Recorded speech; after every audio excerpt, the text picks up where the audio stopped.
How long you try to lie to me now, you stupid motherfucker. Well, on that note, welcome to War Never Changes, everyone. My name's Aaron Love, and this is a special episode of War Never Changes for a couple different reasons.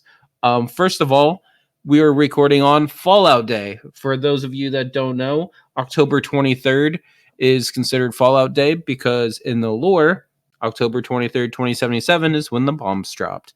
So happy Fallout Day to everybody out there. Also, it's our 2-year anniversary of launching the podcast officially. So that's pretty cool. And I thought maybe in the spirit of that, we could kind of just say like some of our favorite moments of doing the podcast and leading into the episode. So my favorite moment, which probably is just simply because I don't think I've laughed that hard in my entire life, was when you guys were in Primeville and Jimothy bursted into the cafeteria and said, "Hello, fellow cannibals."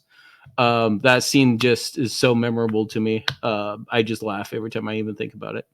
But yeah, what about you, Shadan? That's super. Oh, right. Sorry, I'm enjoying over here because I can see you, even though we don't have webcams on, like sitting in your chair and clapping like fucking Oprah, along with your talk. And I can hear it. Right? The mental image of that has just me. I've been having a fun time in my brain. And you get a bomb, and you get a bomb, and you get a bomb. And also, fucking props, Aaron, for saying in the lore. That's smart because we don't need a fucking War of Worlds situation here. Oh, he turns on his cam. All right. Where everyone's like, "Oh my gosh, the bombs are dropping," because I mean, shit, we're enough as it is. Yeah. But enough about me. I would say probably one of my favorite points or moments was, well, I would say two that you wanted. One of them was like the sandwich moment with Jimothy when he finally gets a sandwich. Just because I was not expecting Trev's comedy coming from it, and just it undercut, and I still get a kick when I think about it. And then the other time is probably with Hubert asking, "Are we the bad guys?" Because I literally use that in my day-to-day life up to now. But yeah, no, happy 2 years, fuckers, and happy Mole Day to the nerds out there. Chem 101, what's up? Fucking nerds. Yeah, hey, there's got to at least be one in every group. But yeah, no, I would say those are my favorite ones. So I'll pass it on now to Trevor Noah. Trevor Noah here. So I'm gonna go with a couple as well, and it's when Harriet fell down the pit, and we go to rescue her, throw down the rope, and Jimothy's pulling her up, and she decides she's just gonna go limp and not help herself get out of the pit at all. And then just like hearing in my voice, like, "You're not gonna help yourself," just that, I don't know, that moment. And then another one, different campaign, but also Fallout related, the Vault-Tec Tales, is when Hambone, I think he did like a suplex on a rad roach or something like that. And then Hank, after the fight, goes up to like congratulate him, like, "Hey, that was pretty cool." And then fucking Sean with his That was just a taste of my power. Yeah. That was so good. Oh fuck! I'd Yeah. forgotten about that. That was a good moment. That was. Sean I has a wasn't lot even of thinking about Vault-Tec Tales, dude. Right? I mean, every moment of Vault-Tec Tales is my favorite moment. Like Aaron playing the scumbag, and like Aaron's the nicest person I know, and is just like the Yeah. fucking angel kid, and him trying to play a scumbag is just funny. Right. Whereas my character is usually just projection of my deepest, darkest thoughts and secrets. Yeah, no, it's all of your intrusive thoughts in like one character for sure. What about you, Sean? Well, first of all, I gotta say I'm so excited to be here, guys. I'm like thrilled. Thanks for having me. Thanks. Yeah. So funny, thank you.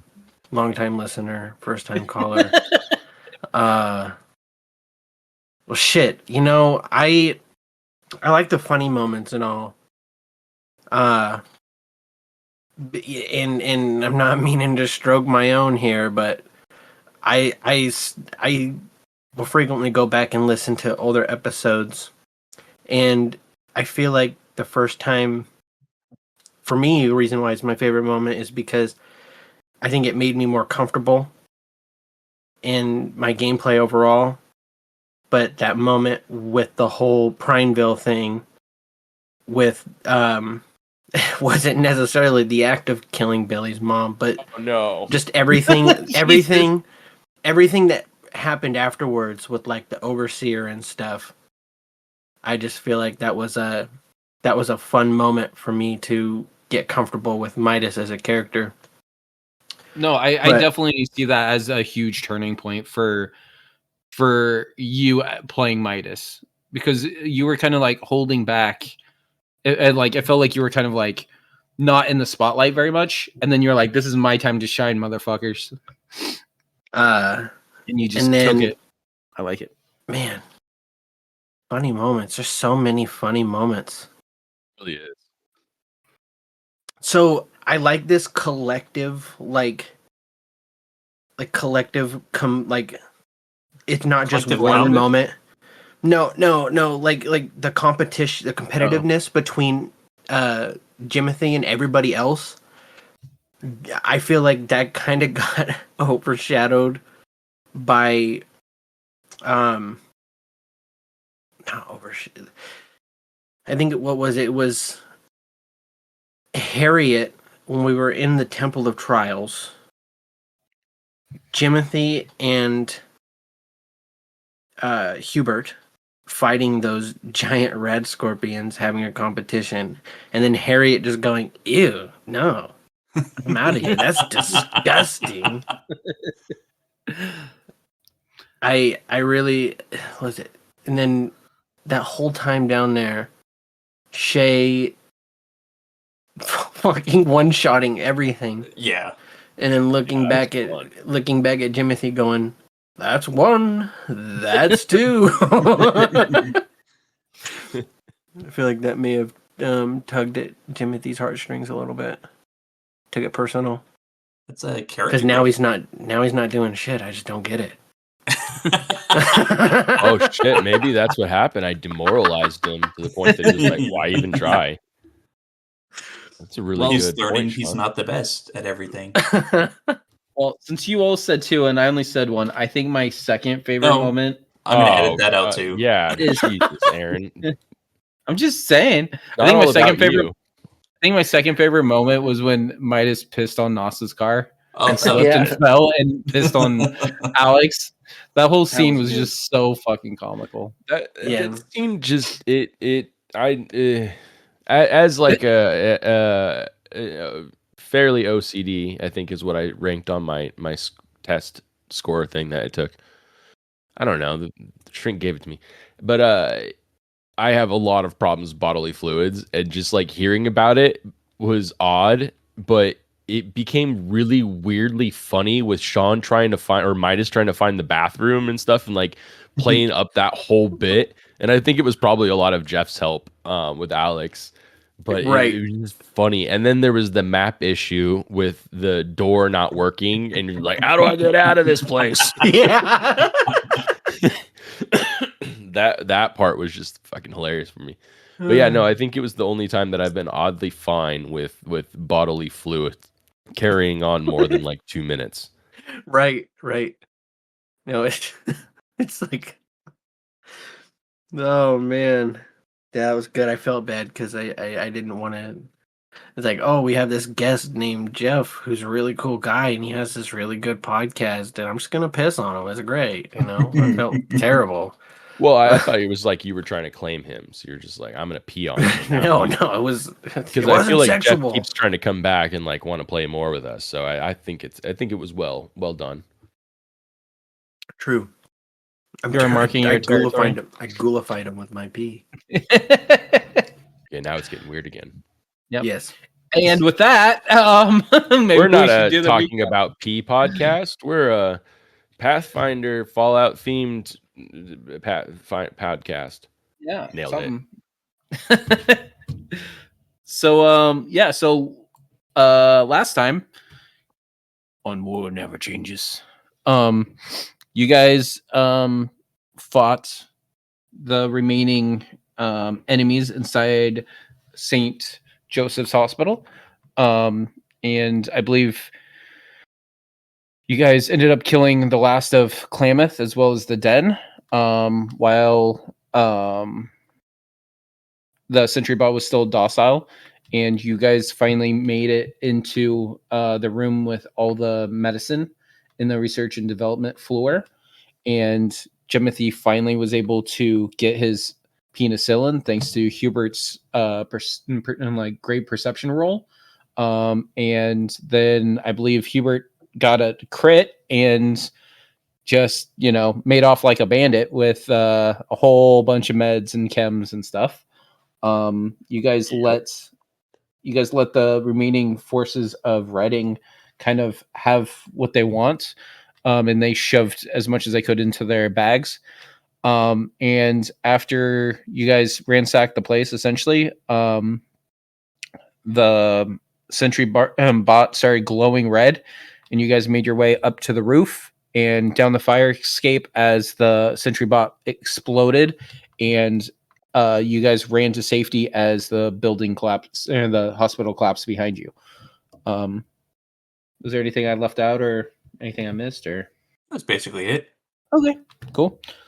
So I guess that's where we're gonna start. Is just like right after the building has collapsed, you guys are grouped together with Curtis, Kevin, and Robert, the members of Reading, and yeah, that's where you guys are. You guys are just kind of like in downtown, like the ruins of what used to be the full city of Reading. But the people of Reading, the city has kind of been broken up into those three factions with kind of like a middle area where the hospital was. So what is now Reading proper is a lot smaller than what the whole huge giant town used to be. And so, yeah, that's kind of where we're just going to pick up, is you guys kind of in this downtown urban area with the remaining members of Reading. Like I want to talk to Midas and Jimothy a little bit on the way, and like, so we're cool with damning the other two civilizations, right? Because I'm pretty sure we fucked over Klamath, but I mean they were dicks, so don't feel too bad about that. I guess. Yeah, and not only that, but fucking Darla left a bad taste in my mouth with the den, so I don't care what happens with them. She's the reason I got stuck in that fucking city for so goddamn long, and 3 weeks or 4 weeks later, we're still there, and I'm fucking trying to get out of this goddamn town, and I can't because I'm fucking stuck here solving a goddamn murder mystery. Really, it was only a couple days. It was a lifetime. I don't care. Jimothy. A lifetime. I'm a robot, and I still felt that time. I'm poking my Pip-Boy to make sure the time is working correctly. One of these days, I just want to like hack that and start changing the interface and shit to fuck with Jimothy. You know the interface where it shows like the little pit boy, or the vault boy or whatever, and it shows like if it's crippled or whatever. You just like hack it to make it look like a ghoul and freak Jimothy. Like, Yeah, oh like my god! constantly, or like hanging from a noose or something. Like, you're next. Do like the Halloween edition. Yeah. So Yeah, go ahead. I was saying, I guess, I mean, yeah, Midas is cool with that. Damning them, I don't really care. the den I for didn't sure. care about any of them until the Northwest Express. Really, I started talking to the guys. Oh yeah. So they said we should check in there, but I also want to, like, Jimothy. Yeah. We just got your penicillin, and Yeah. so I wanted to talk to you about, do you want to go to the Northwest Express, or are we going straight down to... I need to head to Vault 16 immediately. Uh, This has already taken longer than it should have, and they made it very clear that this was life-saving medicine. I need to get it to them. And then the screen pauses, and Midas grabs the camera and looks straight into it and says, Jimothy's people are dying. And then it unpauses. And then I go, you're right, Jimothy. We need to get that medicine to your people. But then So what after do you that, want? we can go talk to the Northwest Express. I agree. I'm down. They know what we're doing. They're right here. They're talking to us. They're here. They're right next to us. Hey, Curtis. So just so I'm understanding what you guys are saying, you guys are talking about leaving Reading and then going to Jimothy's vault and then coming all the way back. Yeah, I just looked at the map too, Aaron. Yeah, I was like, that is a Where's the huge trek.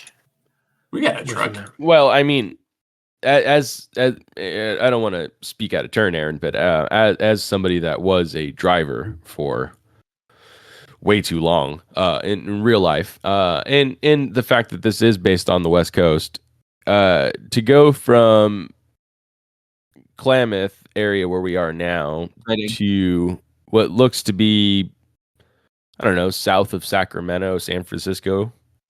Yeah, his vault is by San Francisco. I mean, so that drive is 8 hours, give or take. Yeah.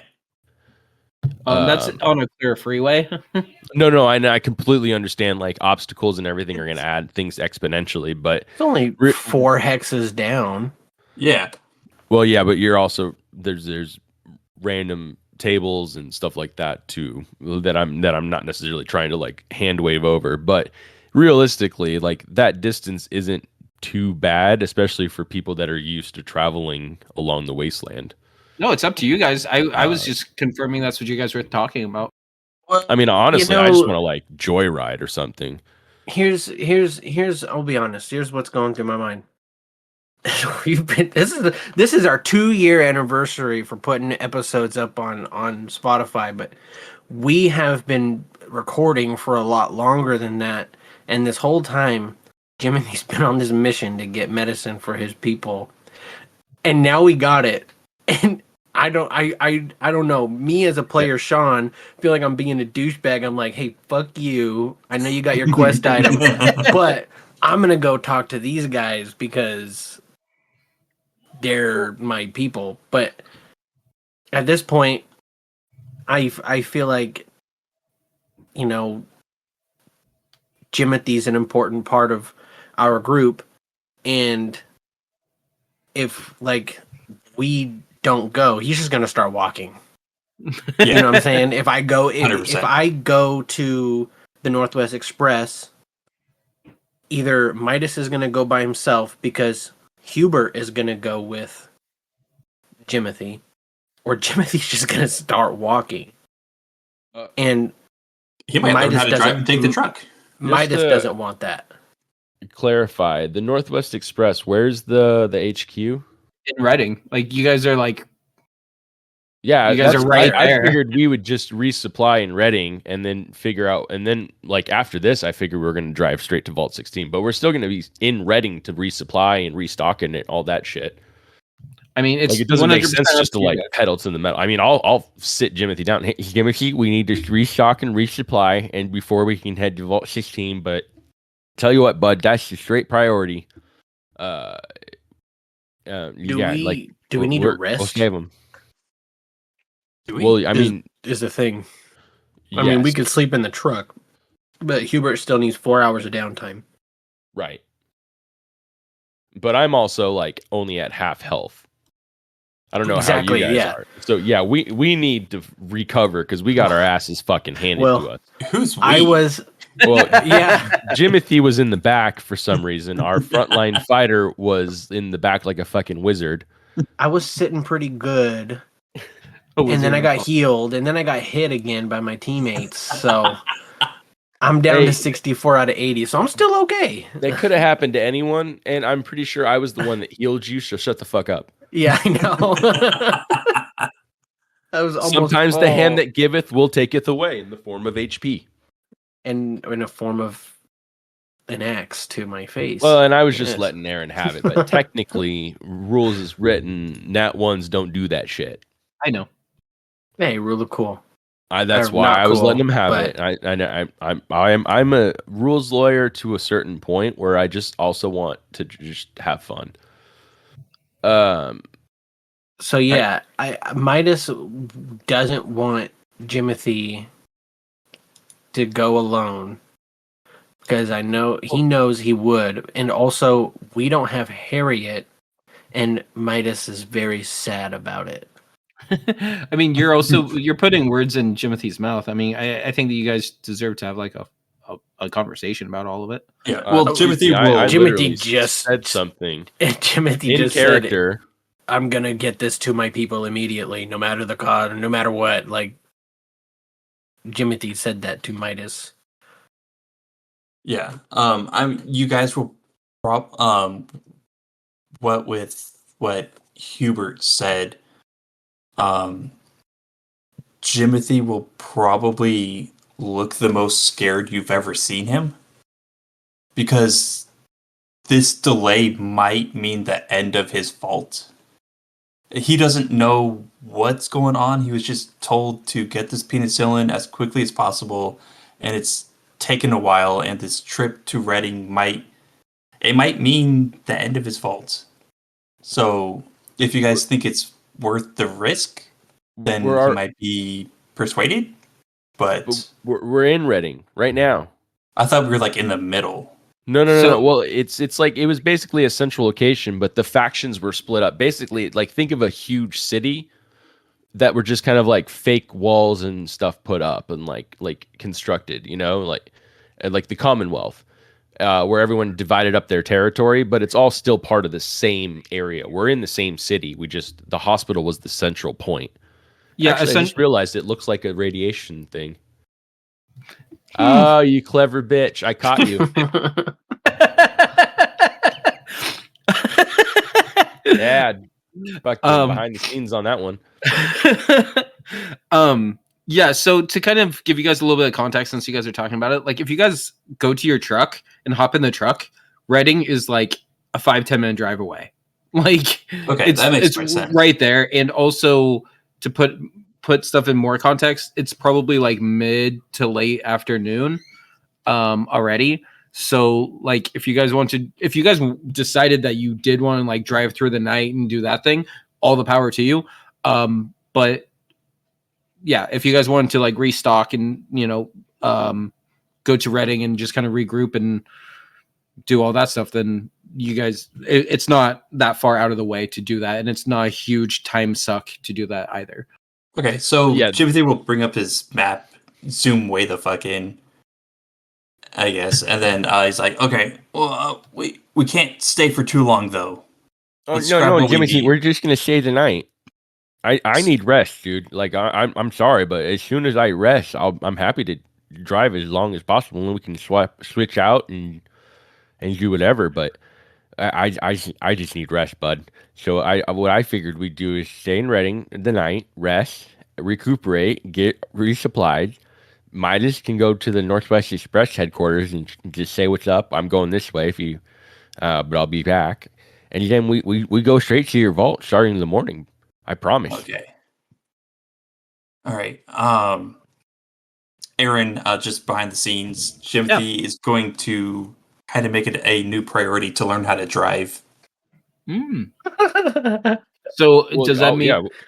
does that mean that you're gonna ask Hubert for lessons, or are you just gonna try and Yeah, figure it out whether on your it's from Hubert or something else. Oh yeah, no, I'll be happy to teach you. Like, sit in the front seat with me on the first stretch, and I'll teach you, and then you can start trying to drive. Like, I only need 4 hours of rest in between, so Yeah, I'll we probably we sit can. on your lap. I would love that. Just don't get burned. I'll kill off the thruster. But yeah, so yeah, I want you to learn how to drive too, like, and Midas. Like, if we're gonna make this trek, we need to be able to rotate out, and then barring like stops for anything. But if we can get like a fusion core and shit like that too in the town, I don't know if we can, but maybe so maybe not. But if we have to figure it out on the way, we will. But I'm totally cool with of driving all night and day to I think we to still get have you to that your extra, spot. the extra one, right? Yeah, we do. Yeah, Okay. We have you're one from before. And Correct. did we pull the one from the Sentry Bot? No, we. No, it No, blew it up. blew, and the generator Midas couldn't find it. He rolled But bad. Jimothy did. Oh yeah, Midas. Jimothy. Okay, So- One of Jeez, us did. dude. To Don't give give him. To give you guys a kind of an update on the status, because I did say this last episode or the episode before. When you guys did remove the fusion core out of your truck before you guys went to the hospital, and I told you that it had about 20-25% Right. left in it, and then you guys do have one additional. Yeah, I mean we can Yeah. figure out. I don't want to do like otherwise. I would say let's go to Den or Klamath and like raid them for all fusion cores, but I don't want to take that much time. If anything, we can just take the one from Jimothy's vault. There we go. That'll get us the drive back. Yeah. So yeah, no, and that's kind of what I had in mind, anyways. For like what plan of actions, just above the table was basically resupply, get rid of any supplies and stuff that we don't need, and then maybe if we can find a fusion core, that'd be great. And then Midas can check Northwest Express. We should probably get a reward for saving their asses and saving the entire civilization of Reading. That's what I was thinking. This is while you're sleeping. Yeah, it's 4 hours. I could go to Northwest Express, talk to them, and then just sleep on the way down or whatever. Try to. Oh yeah, if you want to run ragged. Yeah, because you can just slip it off in the back of the truck. But I mean, also remember, just because you're in the truck doesn't mean we're safe. Yeah, I know. I'm aware. So, and I see Aaron's smug fucking face smiling. I'm just agreeing. He's plotting. Oh no, there's gonna be a death claw. Another one.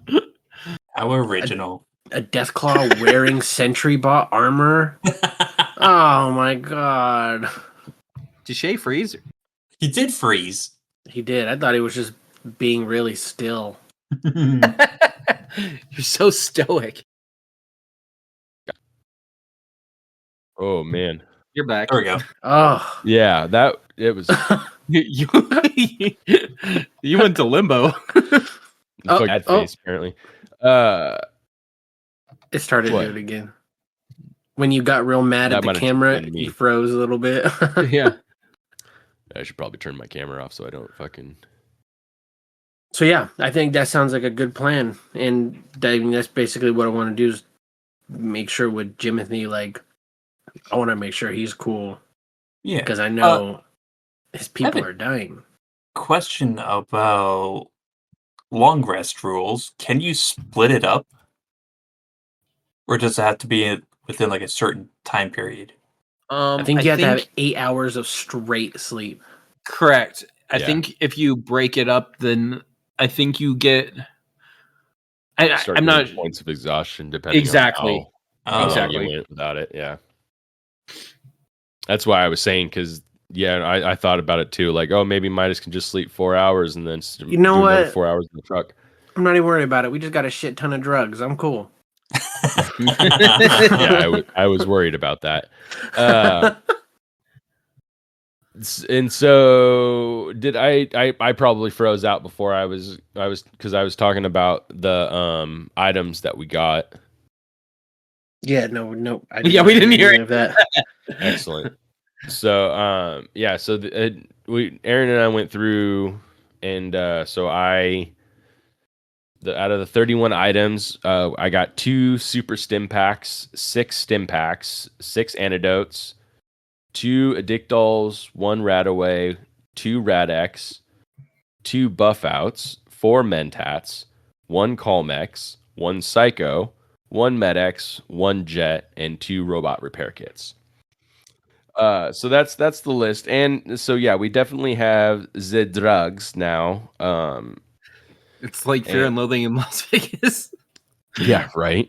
So yeah, we are now in backcountry, and so I mean that will help, and then we can get more any of the stuff as needed, but like we might need some of the other stuff for fleshies, as for like I only got 1 radaway, or the 2 radex, but and then we did the cost breakdown and everything for them too.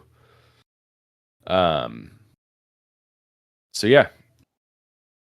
So let's we're in town. Yep. Let's swing by headquarters and say you're welcome and maybe get some payment, and then we can go resupply. Yeah, I'll go with Midas to the Northwest Express. Just wanna Okay. check it out. Okay, so you guys are heading towards Reading proper. Yeah, to go to the. Okay. All I have in my notes is contact HQ. So I would like us to go contact HQ, Aaron. Okay. So yeah, after a few minutes, you guys, along with the members of Reading, make your way back to the truck that you guys left in the abandoned car wash. I'm assuming you guys put the fusion core back in it and hop back in the truck.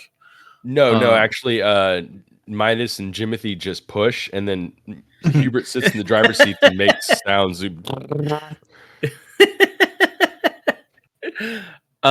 So as you guys are like loading into the truck and stuff, the members of Reading are like looking at each other like completely in shock, because they haven't seen a functioning vehicle like this before.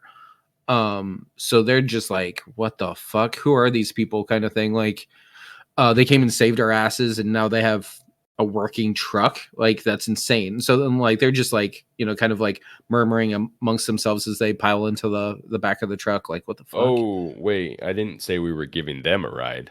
Oh, okay. So you're leaving them behind? Well, I thought they were going to help push. I thought. No, yeah, we'll let them. Okay. So is anybody sitting in the back with them, or is it? I'll be in the front. Jimothy's like, Yeah, shotgun. no, I'll sit in the back with them. Okay, cool. This is my people. Yeah. So yeah, you hear them like kind of like, can you believe this? Like, we're actually riding in a truck. Like, you hear them like, talking amongst, like, whispering to themselves, like, Keep it down from there. like super impressed by you guys. Like, first of all, not only do you guys come and save them, but you guys are like, like, yeah, and they just haven't seen a working vehicle in their entire life, and so they're just kind of like in awe and also kind of like a little nervous riding in it because they don't know what to expect as it Want like to ask starts them a up. question? Yeah. I'm gonna be like, hey, you guys don't need any like life-saving medicine or anything, do you? I mean, Reading is always in need of medical supplies and stuff like Yeah, that, but like, You guys aren't gonna die because of a sickness, right? Because that sounds like a shitty quest I don't want to do again. they just kind of like look amongst themselves and like, no, I mean, we don't know of anything that's going through. No, it's all a joke. Minus the empath. Yes, But they're also like looking at a ghoul saying this, and they're like, "What the?" Yeah. What the fuck does he have? Dude, I'm gonna tell you right now, they have no fucking clue what they just stepped in, dude. I'm not gonna lie. Yeah, for real though. We are the We- villains in Aaron's story. We are gonna have Rat House Express. I'm just saying. 100%. I've already been thinking about it. Are you kidding me? Mhm. Like, we obviously need a rat house in Reading. Shay, this is why Rat me house and you, HQ. we're dangerous. We are going to. We had the same mindset about Rat House. Blowing up the hospital, rat house, all of the fun things. Yeah. So, total world domination. Uh-huh. Yeah, no, we're both here to ruin Aaron's story and make his life miserable. Yeah, no, we're in agreement, Sean. I mean, yeah, never mind. Okay, so we go to Rat House HQ. Yeah. Yeah. Yes. So as you guys are making your way through this urban downtown area, you guys are kind of like weaving in and out amongst all the broken down vehicles and crumbling buildings, and there's like roadblocks from where like different factions have like blocked off roads. So you guys kind of have to like weave your way around as the Robert, one of the members of Reading, kind of gives Hubert directions as you guys are driving down the road. Oh, Go sorry, ahead. but before we begin, I would have asked Hubert, like, Hubert, can you show me or teach me how to drive? Oh, sure. Yeah, so this is the go button and this is the stop button. I don't actually know how these trucks work, Aaron. Do you know if it's any different than like No, it's just like a big military truck. So I mean, Oh, the yeah, only thing I would say is it is like a manual. So there's like a clutch, and it does have like yeah, right. It does- Fuck! I don't want to drive anymore. No, please stop. I have to touch clutch? it does, yeah. So yeah, never. Hubert has to teach Jimothy how to pop the clutch. At least we know he won't bang on it. Abandoned ship. Oh god. So yeah. So this anyways. is how you pop lock and pop it with clutch. No, yeah. So I teach him like I go simple first and just like this is the gear system shifting and you go and you use the clutch and blah blah blah as we're going along. Cool. I imagine it'll take like probably more than like 5 sessions to really learn how to drive.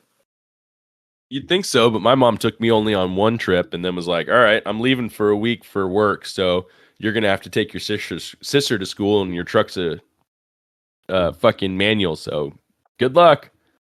The amount of times I killed that fucking truck, oh my god. Is it like just jerks forward a few times? Oh, yeah. And of course, there were so many intersections in Cottage Grove, and then I kept dying in all of them. Good times. Anyways, Yeah. enough about me. This is not a Shay podcast. Right.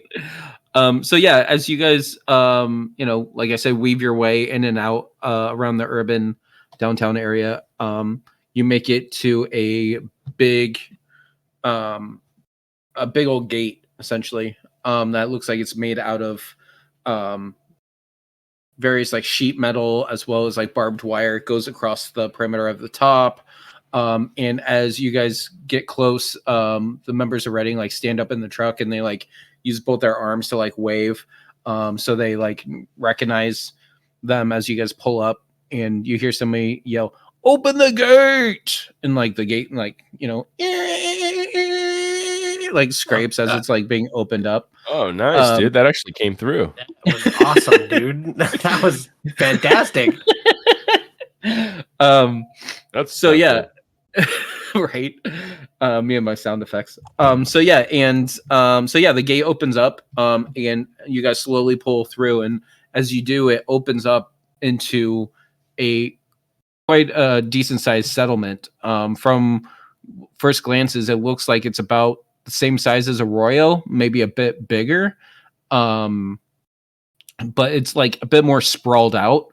It's not quite as dense with the buildings and stuff so close together. It's more sprawled out, and here is like the first place that you guys actually see what kind of resembles, for lack of a better word, like humanity. Like Arroyo and stuff was a settlement, but you guys got the vibe of, it was very much about, the casinos and like business and, the changing of caps between people. And then in Jalopy, it was all about like this racing culture and stuff. But here, you guys actually see like kids running around, like kicking balls. You see like a lot more slower. Wow. We're children. yeah, apparently. You see like, one kid is like chasing after a cat, and like just like a lot more wholesome, I guess, and a lot slower paced settlement than you guys have experienced so far. You definitely get the vibe of like they feel safe, and like this is where people are like raising their families. And as you pull forward, and like you guys are going down the main streets of this little settlement, there's various buildings and whatnot. You see the Malamute Saloon. You see a building that's marked City Hall. You see what appears to be a sign that's pointing to the Great Wanamingo Mine. And then there's another sign that's pointing in the opposite direction that says Morat Mambo. Morat Mambo Arena. And then eventually they take you to the entrance to the Northwest Express. And yeah, we're definitely going to have to come back to this town. This town fucking slaps, guys. Mole Rat Mambo Arena? What's that thing? Oh my god, we definitely have to come back. Gotta fight a bunch of bull rats or something. Or maybe it's just a Mambo line. Who knows?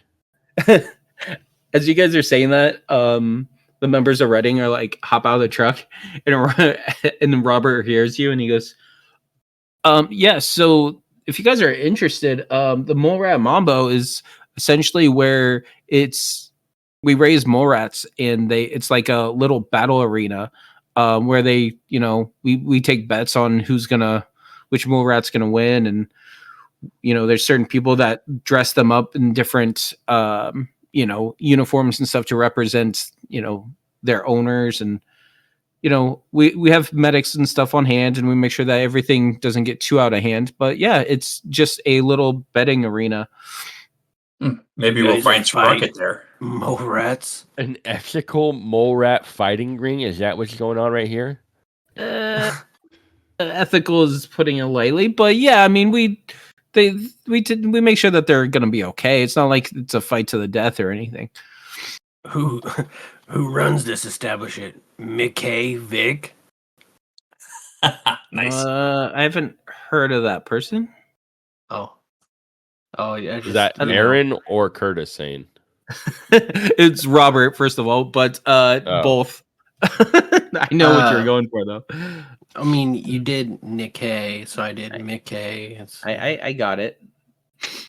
So yeah, you guys are currently in the parked right in front of the Northwest Express.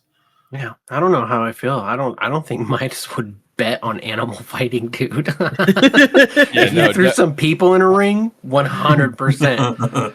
But yeah, I don't know if Midas is like, why would you do that? I would be more interested to see mole rats getting dressed up and putting on a little play or some like shit. A pageant. Yeah, like a pageant. Yeah, a mole rat pageant. Oh, like a Mole Rat's Got Talent thing. I'm pretty sure we just figured out what event to host at the first Rad House, at the Rad House Mambo Arena. Yep. We're probably gonna have to tear down some shit to put up the ballroom, but it's definitely gonna be worth it. Oh yeah, Jesus. Yeah. This is coming from Sprocket.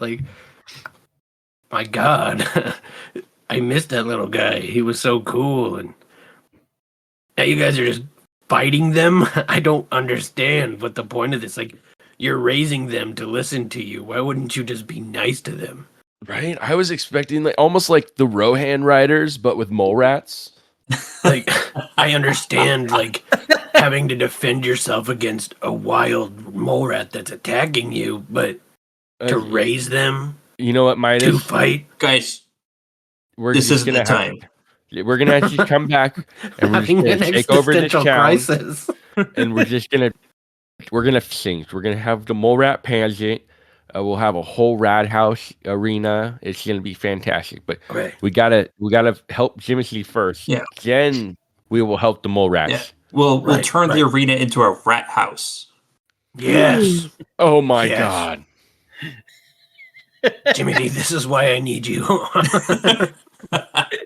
Seriously, Jimothy, you are truly the genius of us all. Jimothy sprints for the Northwest Express building. Yes. Yeah, Let's no, go you know what? I sprint too. So you guys just take off towards the entrance. Yeah, we leave Robert and Curtis like fucking nerds and we just beeline it. Okay, so as you guys beeline it, they kind of like look at each other and like, oh shit, and like they don't run, but they start walking in behind you guys. They're like, oh fuck, Great. I guess we should go too. The psychological effect of like the crowd gotta go with the masses. Totally. And so are you all three just like kind of walking in at the same time? Walking? No, sprinting. Yeah, we just said You said all bust sprinting. through the door like fuck. We're sprinting. Yeah, just boom. Okay. Kool-Aid. So And it's as funny. you So here's how I picture it. Hold on, Aaron. Sorry. yeah, no, set the scene. Do it. Jimothy and Hubert sprint in, and Midas is behind them, running after them, who's a ghoul. And they're running in, bursting through the doors, being chased by a ghoul.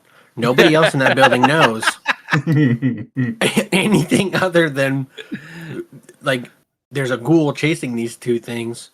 They don't know who we are. Do you That's know how what that I like to reminds me of? envision it happening. In the movie Aristocats, when the mouse is running after the alley cats at the end to like save them from the butler, and like the guy that's drinking sees a mouse running after alley cats and just like, oh shit, and he pours the rest of the wine out. I think that's what happens. Like sponsor? somebody looks over. Yeah, no, definitely not a sponsor. Don't fucking. Sorry, Disney. I'm so sorry. We are But not worthy. Yeah, just like somebody's like drinking some dirty water and then look over and see a ghoul chasing a handy bot and a vault boy and just like what, and just pours out the rest of the dirty water like, I got to lay off the rads. So yeah, as you guys come, yeah, so all of that happens. Nailed it. Yeah, so there's a I don't know, yeah, I guess a guard was kind of sitting down by the front door, and he's the one that poured out the dirty water. It was just like, what the fuck. But as you guys enter, it's just pure fucking chaos. Yeah, right. It's just like pure chaos. It's like a madhouse of like a postal office, like a post office, right? So there's just like people coming and going. There's just like people behind the counter or just like filing stuff as fast as they can. It's just like pure madness. You see people like coming in, going out, just like people are just like have like their courier bags that they're just shoving like stuff into, and then they're just like taking off. It's just nuts. Like a Pizza Hut. Yeah, like a Pizza Hut if like 4 football teams came in all at once. Could be Well, sponsored. they gotta be Reach football. out, Pizza Hut. Or Domino's. We're not picky. So yeah, it's just madness. And yeah, like I said, it's just, you know, all kinds of chaos. There's a woman that's behind the counter that seems to be like helping people as they come in and taking inquiries. In the far back wall, You see what seems to be kind of like a handwritten map, and it looks like a route of some sort. And it's kind of too far to tell, but there's like 3 names that are listed next to it. But that's approximately like 150 feet across the room from where you guys are. The room that you're currently in is kind of like a rectangular shape. And you guys are at the narrow bottom. And then, like I said, it's lengthwise, vertically, and then it's kind of, has the back end. And there's just, on the left-hand side is where the person is taking, inquiries. And she's like behind a counter, with like a whole bunch of like what looks like to be like cubbies and stuff behind her, that are labeled with various things. But directly forward from where you guys are, there's like a room with a door that leads to an office. So yeah, that's what you guys see. It's just, like I said, pure chaos. There's like papers flying around. It's like people are just trying to shove stuff in their bags and go, and all this madness going on. I suddenly realized we probably should have waited for Robert and Curtis to show us where we're supposed to go, but let's just go up and just ask, and just go up to the lady at the desk and, hey, so we're with the Northwest Express courier there, and I point to Midas, and we just saved a couple of your guys in the hospital after blowing it up, or before blowing it up, and got supplies for you and all. So where do we go to collect rewards, and also talk to the person in charge? Because I'm pretty sure he needs to report in. I think he's very late at this point. She just like looks at you blankly, like processing everything you just said, just like taking it all in. She's like, "Oh my, a real life Mr. Handybot? Oh my gosh!" And then she's just like huge. looking, and like she like kind of like pushes herself up on the counter and like looks you over, and she's like, "Oh my gosh, this is so exciting!" And then she like looks over and sees Midas and Jimothy, and then notices the worn Northwest Express patch on Midas's bicep, and just like kind of looks, like tilts her head and looks kind of puzzled. Wait, what? Okay. What was that? Like, okay, so you said something about reward and him being late, and I'm sorry. Can you just say that saved a your little bit town. slower? What? We saved your town. Saved Yeah, it from guys- what? Jen and Clamus taking over the medical supplies and Yeah, doing we this whole like thing. busted all their asses, and now you guys have medicine again. Oh. Okay. And as she's like trying to figure this out, Curtis, Robert, and Kevin come in behind you guys, and they like make their way to the counter. And then she's like, "Oh, there you guys are. Yeah. Hi there, Peggy. They're with us. Man, you guys are fast. You guys just bolted in here. Yeah. They're with us. Slow. I high five Hubert. He just like he looks at you like taken aback. I feel like Jimothy's slowly starting to take over the personality of the group. Hey Peggy, is Mr. Burton in? I think he's gonna want to talk to these folks. Mr. Burton, she like looks at a piece of paper. Yeah, it looks like he just finished his 2:00. If you guys want to make your way to that office back there, I'm sure that he would love to speak with you. We sprint. You guys Bull sprint. So yeah, you guys Jimothy, sprint Midas through. and Hubert all look at each other and just immediately. Jesus. So yeah, you guys sprint through all these other couriers. They're like loading up their bags and just like all this chaos that's going around. It's like slow motion running too. So like we're like dodging around and like juking around people and like doing like the football like Heisman. yeah, just like rolling over people. Hubert has to like thrust jump over somebody. It's a whole scene. It does the Chariots of Fire. That 100%.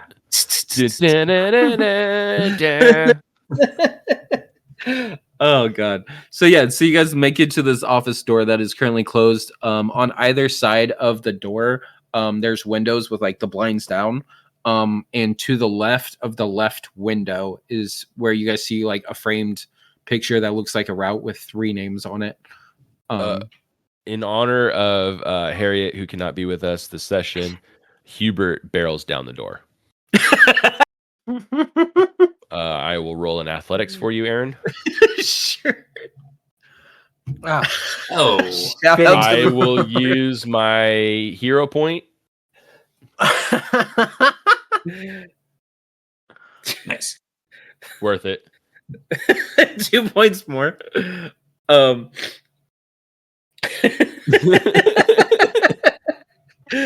So Hubert goes to like barge into the door, but the door's locked, and you just like slam into it. That is embarrassing to me because and I have a plus 13 athletics. Like, and you hear like a creak, like from when you slammed into it, and you also hear somebody on the other side of the door go, "Jesus!" And you just you hear something that looks like, or you hear something that sounds like splash liquid of some sort. I hope he Worth beat it. himself. right? Hubert, what's man. wrong? Is the door reinforced? It must be some sort of reinforced door. I definitely didn't roll poorly. Come in, I guess. I'll just turn the handle this time, guys.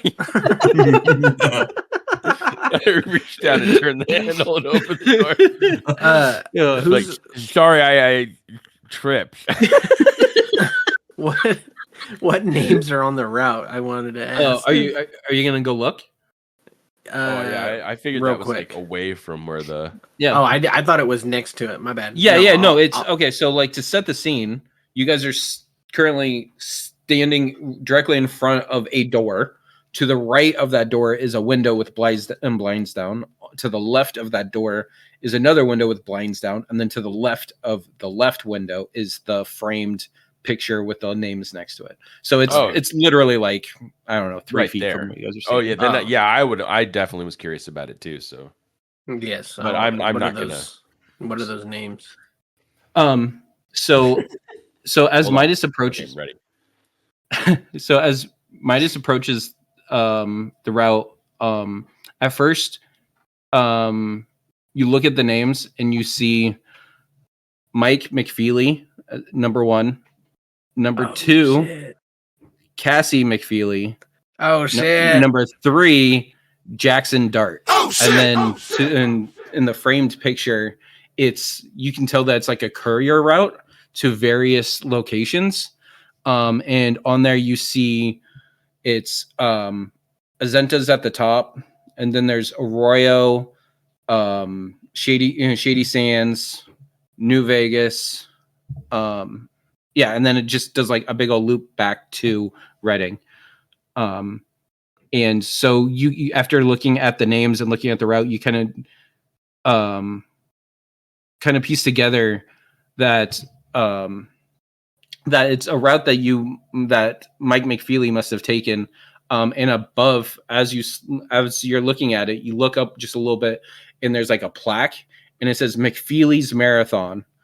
And as you're looking at this, you're drawn back to that initial flashback that you had when you were with Nikkei back in Azenta, where Mike McFeely walked into the Northwest Express and everybody was like, "Hey Mike, hey Mike, hey Mike, hey, what's up, man?" And like everybody's just like super happy to see you, and just like super like impressed that you were there, and like happy that Mike McFeely was a part of their community because he was extremely well known as a courier. And so you're remembering that memory as well as all of the happy, positive feelings that are attached to it. Is there pictures of the people? Yeah, is there a picture of Mike McFeely? That's all I want to fucking know. No, there's just names. Well, because I have my locket that has a picture of me and that woman, my love interest. Wait, is it Uh, is it Cassie? Is it Cassie? I don't know. Who's Cassie? But that's Damn why it, I I was wanna wondering know if there was a more. picture, because I didn't know if there was a connection to be made between the locket and the picture. I will say that there's no pictures, but when you see the name Cassie McFeely, you absolutely put two and two together that she's the like you in your mind's eye when you read that name, you picture her, and it's the girl from the locket. It is your wife. Oh shit! Oh, character development. Oh man, I'm gonna go talk. I want to go talk to this guy. I'm gonna push everybody out of the way, and I'm gonna show Hubert how it's done. Yeah, so at that time, it's right when I'm opening the door, and so I open the Yeah. door for Fuck. Midas. Fair. It's okay. So yeah, as you guys open the door, you come into an office setting where there's a couple like leather chairs, but they've definitely been cracked and torn over time through the wear and tear.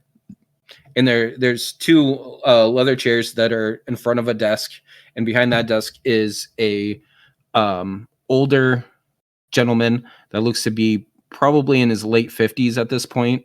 He has I'd say salt and pepper hair, but it's 80-90% all gray with just a little bit of black going through it. He has a salt and pepper goatee. He's wearing a white button-up shirt with light brown suspenders that currently has a coffee stain down the front of it. And there's a spilled coffee mug with spilled coffee on his front on his desk. As well as a cigar that had fallen out of his mouth and landed into the the spilled coffee. That's probably for the best. Smoking's terrible for you. So yeah, you guys definitely catch the scent of coffee and cigar smoke in the air as you enter this musky office. Mr. Burton, I presume. Oh, yeah. He's still like trying to wipe the coffee off of his shirt, and he's like looking down his shirt. And he's like, oh, yeah. What can I do? I'd like to introduce Midas. Uh-oh.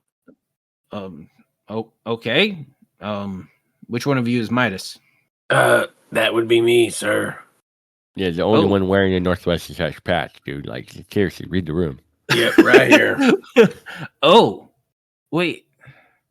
Where did you get that patch? Where did you get that duster? I'm gonna pull out the locket and I'm gonna hand it to him. As he looks puzzled as he takes it, and then he like opens it, and you just slowly see the realization take over his face. At first he's puzzled, and then it's like a shock, and then he's just like completely stunned as he's like looking at it.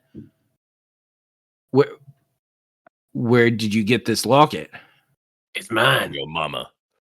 Sorry. Wait, this is... He like squints and looks like he leans forward as he's like looking at your face. He's like, Mike? I think so. And there's a nose there. Mike McFeely? Is that you? Wait. I'm pretty sure. Oh, shit. And he's just completely mind fucked. And he's just like, oh my God. Oh, yeah. This seems super cash. Like he's just completely speechless. He doesn't even know what to do. He just like slowly hands you back the locket, and he's just like, he's just sitting there kind of processing, and then he like starts patting his shirt and pulls out a cigar and like is like shaking and lights the cigar, and then takes a big old drag and like leans relatable. back. I want to look at Midas and be like, so wait, should we start calling you Mike or wait? You can call me anything but ugly. Is this I think like he already called you that, ugly? wait, what? Fuck! I just completely spaced. Oh, is that like that hollow shape? Be like Mike? Yes. Excellent. So That's I'm just me. gonna nickname you McFeely from now on. We all understand that, right? Sure. Yeah, Mr. Burton takes a big old blows out a whole bunch of smoke, and he's just like, where have you been all these what where have you been? What happened to you? Take a look, boss. I'm jerky.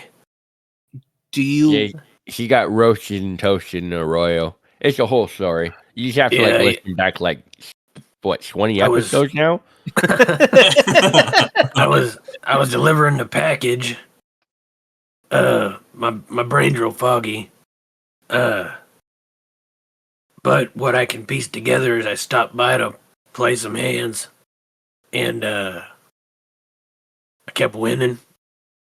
You know, all above the table. I wasn't cheating or nothing, but they accused me of cheating, and so they left me for dead outside and stole the package and stole all my belongings. They even stole my locket. I had to get it back from this Vinny guy. And I guess while I was left for dead, I just turned into this. he's just like leaning back, like taking drags off his cigar, just like you see his eyes just kind of like darting back and forth as he's just like processing things. He's like, Mr. Burton, yeah. where's Cassie? Oh shit! I don't know if you want to know that, dude. She probably be married. Now. So it's not jerky. So as you ask that question, his face just goes white. He goes, "Well, Mike, I don't know how to tell you this, but I don't. You're I don't- fucking her? Been married 3 years, bitch.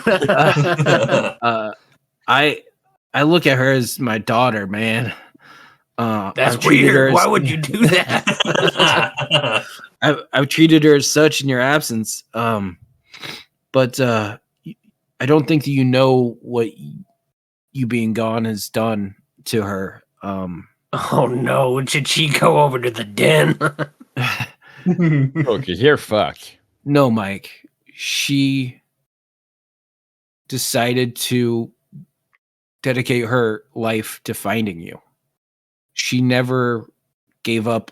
She never thought that you were gone. She, as much as we told her that time has passed, she just couldn't accept it. She So he never. tried fucking her. Jesus, man. She never once thought that you weren't going to come back to her and him. I Damn, guess- you in a throuple? I guess something that you probably didn't know. Yeah, man. When you disappeared, she was pregnant. What? You have a you have a boy. Oh shit! Oh, Yeah. Jesus. That's a Um, big bomb to drop on this. I was gonna make Yeah. a joke about how she's gonna be a skeleton, like in a bathroom somewhere, but maybe it's now in bad taste. Hey, Sean, you want to go back to how killing Billy's mom was your pivotal moment? She had it coming. Oh shit! Billy's mom was Cassie. No, Billy's It's a twist. No, so after you disappeared, you know, it broke her. But after she realized that that you weren't going to come back, she decided to you know, take up, you know, gun shooting lessons, and she learned how to you know, take care of herself. And you know, those of us, you know, that also cared for her helped. And then once your son was of age, she felt that he was it was time to try and retrace your steps and find out what happened to you. But that's been about 6 months ago now, and we haven't heard anything since she left. You know which way she went. So we don't know what's really came of her or your son. But Fuck. we've Jimothy, I can't certainly help you sent save your out people. couriers. We've hired people to go out there and find her and find your boy. But they said that you know the the tracks went cold around New Vegas. Oh fuck. But yeah, I'm sorry to tell you, man. I wish I had better news for your for what's been going on. But yeah, man, I'm sorry. But yeah, your boy's grown up to be quite the young man. I think he's about 10 now. Maybe a little bit older. But What's his name? you're my best man. You're the best courier I've ever had. People are still out there trying to beat your record at that route of yours that we called the McFeely Marathon. It'll never happen. There's this up and coming courier named Jackson Dart. Man, he's trying to beat your and Cassie's time, but Where is Jackson Dart? nobody can replace you, buddy. Probably think fucking Jimothy- Cassie. Jimothy wants There's to not have a a day talk that with goes Jackson by that Dart. I don't feel guilty for making you do that one last job. All your fault. And he's just No. gives 1,000 minutes there. Stop resisting. God. Midas is gonna snap and murder everybody in here. No, no. What was his name? What'd you Nothing? name him? Huh? What? Snap my fingers in front of his face. Did you have Yeah, a stroke? Sorry, my volume went down. I didn't realize. No, Mr. Burton. I was asking. What's his name? Oh, your son? Yeah. Well, No, your father. Like, of course, your son. well, Cassie never wanted your boy to not know his father's name, so his name's Mike Jr. Oh shit. Yeah, so Lame. lame. Should have named him Sue. That would have been way more fucking fun. Well. Can you answer one more question for me? How to get to New Vegas after we No. go to the Vault 16? No, it's just what was I delivering? What that never came back to me. What was so big about this job? Well, that's kind of what made it big was we got paid extra to not ask questions. It better So not been no nice. fucking platinum chip. I mean, honestly, I didn't know. It was just a package that was wrapped up in in like a brown packaging. I don't know. But yeah, we got paid triple our normal rate to not ask questions and just deliver it as fast as possible. So I knew that you were looking for caps to get out of the game, and you're my fastest courier, so figured it was a win-win for all of us. But I could have never expected I'm gonna take that my would be elbow your and last job. tap Jimothy and be like, "Hear that? I was the fastest." Well, that was back then. Now, I'm Yeah, now it's 10 years later and you're jerky. I gotta see if Jimothy can beat the route. do it in 12 parsecs.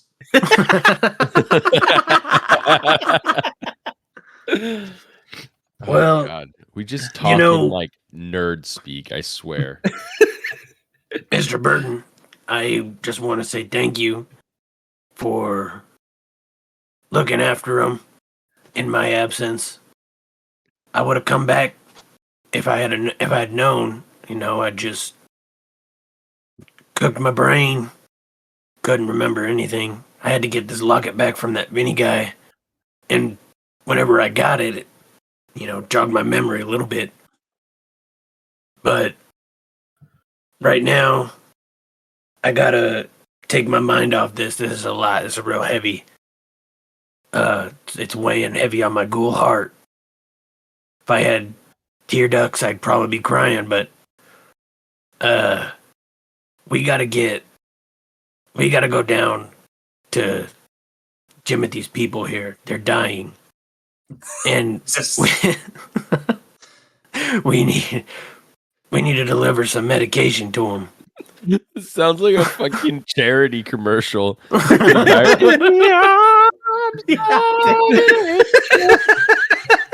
For just That's one my- penicillin a day. Yeah, dude, that's You that's two my can save a vault. that's been my goal. Every time I say that, dude, I want it to just be a charity case. So yeah, as you're saying this, Mr. Burton like stands up and just like walks over and like gives you like a bear hug, and is like, no need to thank me, boy. I'm sorry. I'm sorry I made you go on that last job. That the least I could do was look after your family. And like you could just tell that he's just been tore up about like pushing you to go on that last job, and then just that was kind of like your demise. Well, it is what it is at this point. I'll be back. This isn't the last you've seen of Mike McFeely. And then I leave. I sprint out the door. No. Before we sprint out the door too, I turned to Hubert and like, the first thing we do when we find his kid is change his name.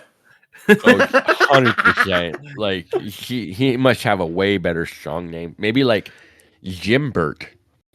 Yeah, there we go. That sounds good. So hey, Mr. Burton, we I imagine fucking Robert and Curtis and Kevin had to have come in by now. No, they were still talking to Peggy out front. Oh, okay, cool. Never mind then. I'll be like, so you must have heard about your hospital situation, the explosion and all. I imagine word travels fast around here. Explosion. I haven't heard anything about no explosion, but Robert said that he was going to go with a couple people into the hospital to get supplies for the town. Oh yeah, it went sideways fast, man.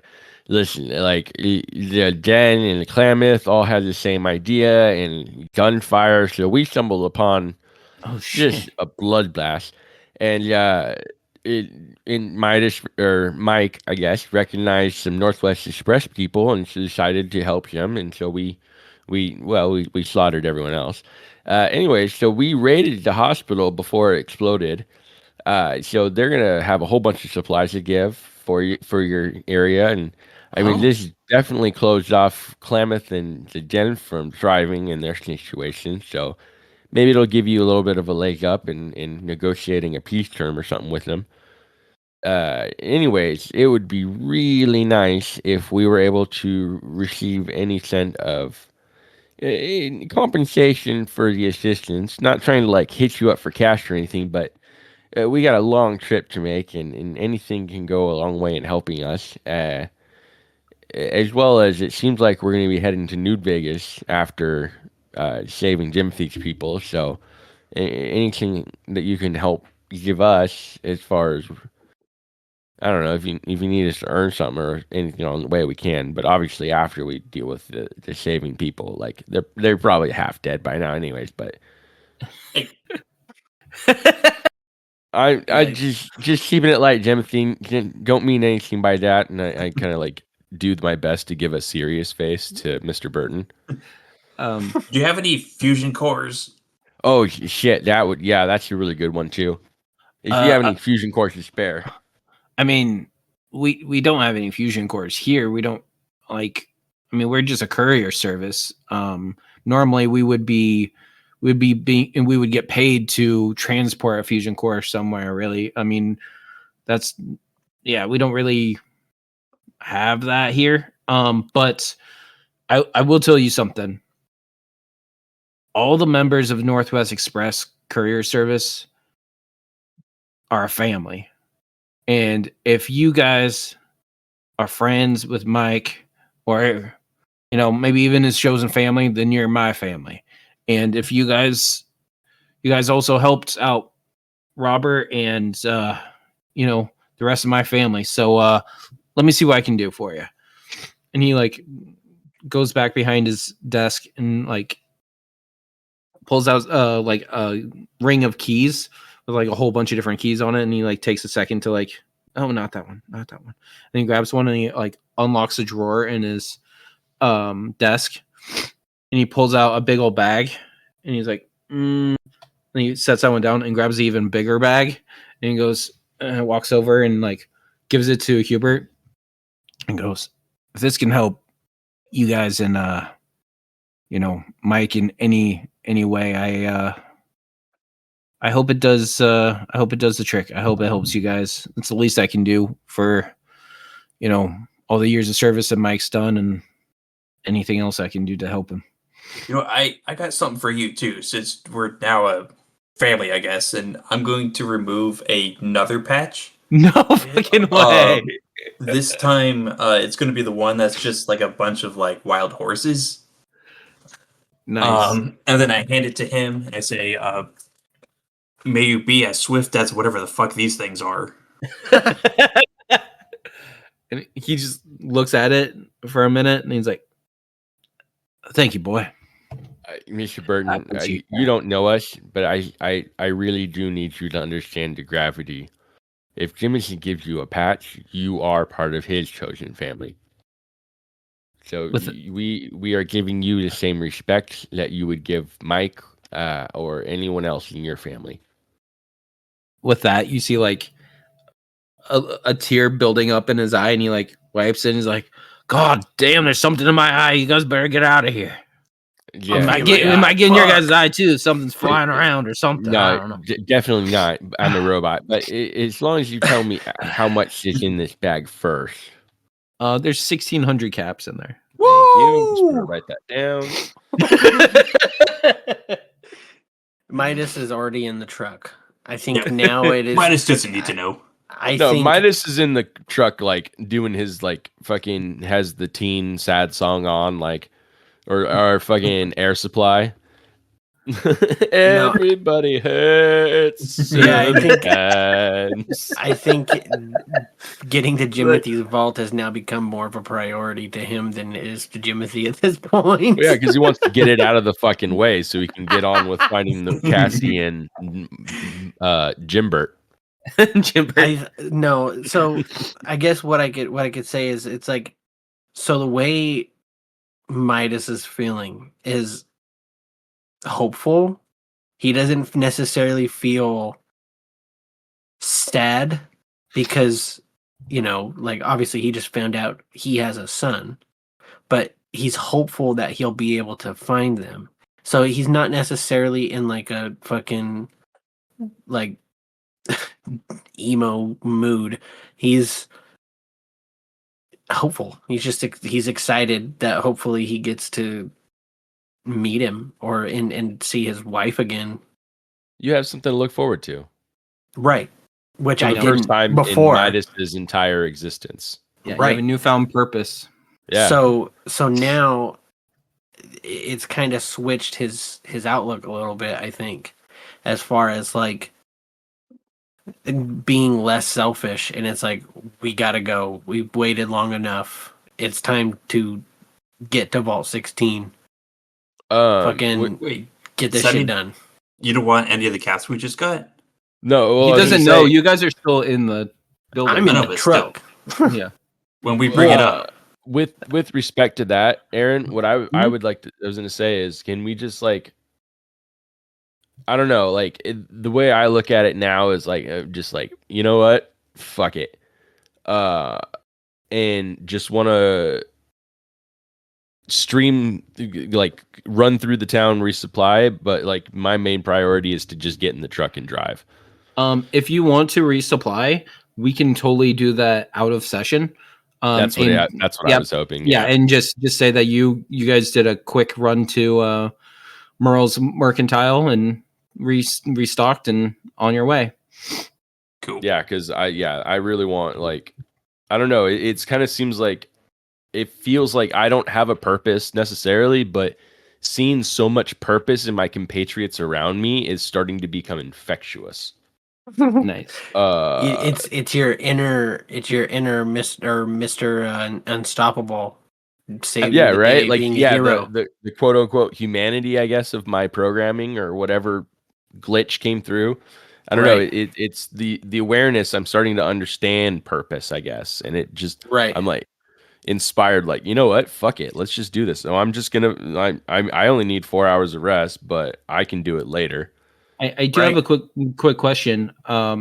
Does Hubert, now that Hubert's starting to see all these, interpersonal connections and the meaningfulness behind them, does Hubert have any sort of recollection of like kinship with the robots from Radatomics?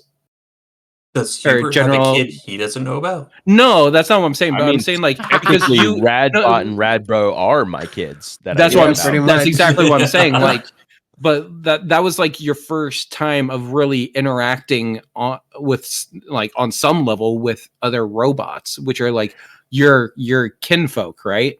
They're like your people. So I'm just wondering if now that you're seeing all these other like bits of humanity, if Hubert's also seeing that within his own robot kinship. No, honestly, I don't. I think he sees them as robots because he still had to program them. Yeah, and you're like the only one that's fully sentient, right? And so I'm sympathetic to them, but I think honestly at this point, Hubert would probably more sympathize with the synth than like a Protectron or a Handybot or something, because they're all programmed. He's not anymore. And so I think he would actually be more towards like the unstoppable side of it, where it's more of the truth and valor and like the bravery and like wanting to be a hero and that aspect more so as a purpose than actually like finding a kinship with other robotics. Nice. Okay. I think he wants to be more with people than robots, because he's not a robot anymore. You can't go back to what you were if you're quote unquote broken, right? Hubert wants to be a real boy. Yeah. Got no strings on me. Yeah. Cool. I think with all these feels in mind, I think though this is where we're gonna call it, boys. Yeah. Yeah, no, I like that's a good way to end it. That way you can go cry it out in private, Aaron, and look, Aaron, I'm gonna cry now. Aaron's known about this shit. I didn't. Dude, I've known about this shit for about a year and 3/4. Yeah, dude. See, I had Aaron, I don't know if I've mentioned it on the pod before, but like while we're recording, when creating Midas, being that he turned into a ghoul, he didn't remember much about his past. So I didn't write any backstory for my character because I was lazy and just made my GM do it. But no, it's one of those things where it's like I felt like having Aaron do my background and kind of just reveal it to me as we play, I felt like would have been great, being that I'm a ghoul, because it's like, yeah, it's just, it's a great feeling. Like right now, it's like, holy shit. I had no clue. Like me in the 2-3 years we've been doing this, Aaron's never said anything about a kid or a wife, or never hinted towards nothing. So this is all news to me, but Aaron's known about it this whole time, and I just think that's fucking cool. No, I mean it's news to us too. So Right, exactly. I mean you see the chat with Trev and I'm fucking freaking out. Like, holy shit, Midas is Mike McFeely. Oh yeah, but then just like realizing all of it as me, the person or player. Yeah, it's Right. like all It's really genuine, real time reactions. It's great. So I guess Remember, war never changes. like my God, man, how I guess a quick follow up before we do shout outs and stuff. How, as a player, how are you feeling about learning this about your character? Fucking, like, I don't know. Like, it's crazy. It's like, because I had this whole idea of who Midas was in my mind before that, and then getting told this information, like, obviously I'm gonna treat that as I would as a person, as Yeah. Sean, and that's kind of transposing into how I would feel with Midas. Like Midas is like not listening to anything. Like, I'm so sorry, we haven't seen her in months. All he heard was, "Oh my God, I have a kid." Like, Yeah. that's crazy. And I'm he's excited. He's hopeful. There's hope. Like maybe there's the chance that I'll never see him, but he won't stop looking for him. He's a ghoul. He's gonna live forever. Yeah. Well, And what's from my perspective, why I've been kind of having like this little internal like chuckle to myself is I had the idea of Midas having a son before you actually had your son.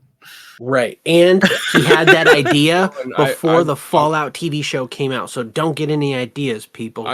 I'm interested too with Sean. Like, has it changed? Do you think, like, the realization that you have a kid in game, like now that you are a father, do you think that has an effect on like I need to find my kid? 100%. 100%. Like, it is like, yes, 100. If I wouldn't have had one, I probably would have been like, oh shit, I'm oh my God, like, I'm gonna run. I'm never gonna see this person ever again. But not really. It definitely wouldn't hit me as hard. Like, fuck, dude, because it's like I'm imagining me, how much I love my son in real life, Mm-hmm. and then not knowing that, like, it's like if I didn't know I had Bo and I didn't meet him till he was 10, is a crazy thought in my head. Like, I couldn't even imagine that. And not only that, but he's been missing for 6 months too, and nobody knows where he's at. Exactly. So it's like, no, it definitely almost becomes more of a priority than an entire vault of people dying. It's definitely interesting with it all, and this would be great content for another podcast, Aaron. I know. We should have an after show. So, does anybody want to do any shout outs or whatnot? We need more Dice of Thunder is a consensus. Shout out to kids. Yeah, yeah, exactly. And parents. It's really just the same old.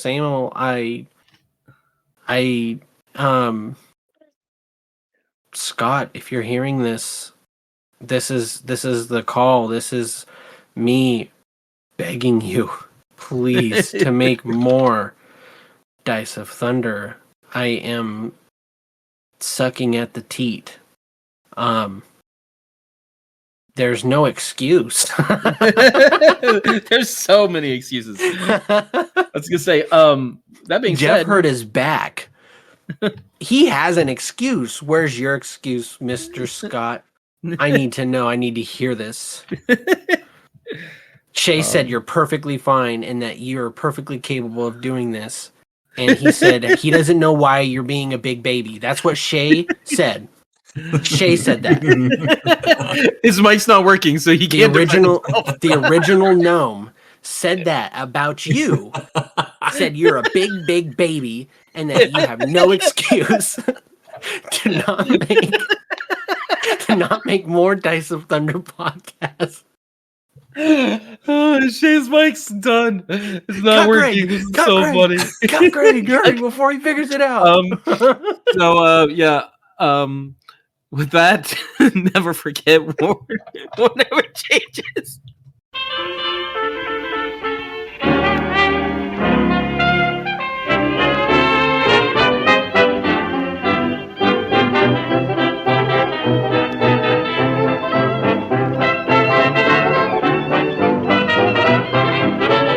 We're all alone, no chaperone can get our number. The world's in slumber. Let's misbehave. There's something wild about you, child, that's so contagious. Let's be outrageous. Let's misbehave. My next favorite part is just being here with my friends and playing a game that I No, love I'm to editing play. that out. Oh yeah, you fucking sap. Fuck.